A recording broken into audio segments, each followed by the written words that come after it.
ஸ்டேபிள்ன்றது அந்த பொசிஷன்லயே மெயின்டைன் ஆச்சுன்னா அது ஸ்டேபிள்னு சொல்லுவோம்.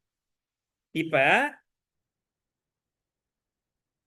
இந்த 4q minus q plus 4q AA டிஸ்டன்ஸ்ல இருக்கு. ஏசிபில ஏல வந்து ஒரு 4q இருக்கு, பில ஒரு 4q இருக்கு, சில ஒரு மைனஸ் q இருந்ததுன்னா ஃபோர்ஸ் அட் ஏ ஜீரோன்னு வருது. ஒவ்வொரு பாயிண்ட்லயும் கால்குலேட் பண்ணா ஜீரோ தான் வரும்.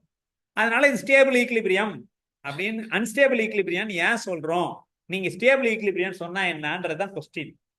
ஏன் ஸ்டேபிள் ஈக்லிபிரியம் சொல்ல முடியாது அப்படின்னா, ஸ்டேபிளா இல்லையான்னு பாக்குறதுக்காக நம்ம என்ன பண்ணணும்னா அதை டிஸ்டர்ப் பண்ணி பார்க்கணும். அதை என்ன பண்ணணும்? டிஸ்டர்ப் பண்ணணும். ஈக்லிபிரியம் ஐ அக்ரி, இந்த பொசிஷன்ல இருந்தா அது ஈக்லிபிரியம். ஈக்லிபிரியம்னா force net force equal to zero. அதை டிஸ்டர்ப் பண்ணி பார்த்தோம்னா அது அன்ஸ்டேபிள் ஆயிடும். இதை டிஸ்டர்ப் பண்ணோம்னா அன்ஸ்டேபிள் போச்சுன்னா திரும்ப ஸ்டேபிளுக்கு வந்துருச்சுன்னா ஸ்டேபிள் ஈக்லிபிரியம். அன்ஸ்டேபிளுக்கு போனது திரும்ப ஸ்டேபிளுக்கு வரலன்னா அன்ஸ்டேபிள் ஈக்லிபிரியம். திரும்ப வந்துட்டா ஸ்டேபிள் ஈக்லிபிரியம், வரலன்னா அன்ஸ்டேபிள் ஈக்லிபிரியம். ஆனா இது போனா திருப்பி வராதுன்றதை என்னால சொல்லிட முடியும். ஏன்னு கேட்டா மைனஸ் கியூவை புஷ் பண்றேன்னு வச்சுக்கோங்க, அந்த ஸ்ட்ரெயிட் லைனை விட்டு வெளியில போகும். அப்ப ட்ரையாங்கிள் ஷேப்ல ஆயிடுமா?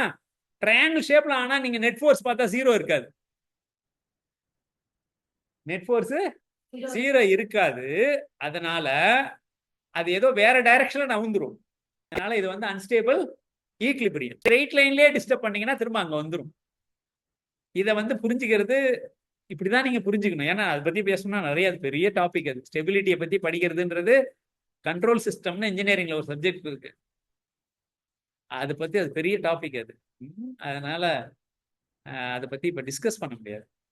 டிஸ்டர்ப் பண்ணி திரும்ப பழைய பொசிஷனுக்கு வந்துருச்சுன்னா ஸ்டேபிள் ஈக்லிபிரியம், வரலன்னா அன்ஸ்டேபிள் ஈக்லிபிரியம். புரியுதா? அதனால இது வந்து வராது. அதனால இது வந்து என்னது? Unstable equilibrium.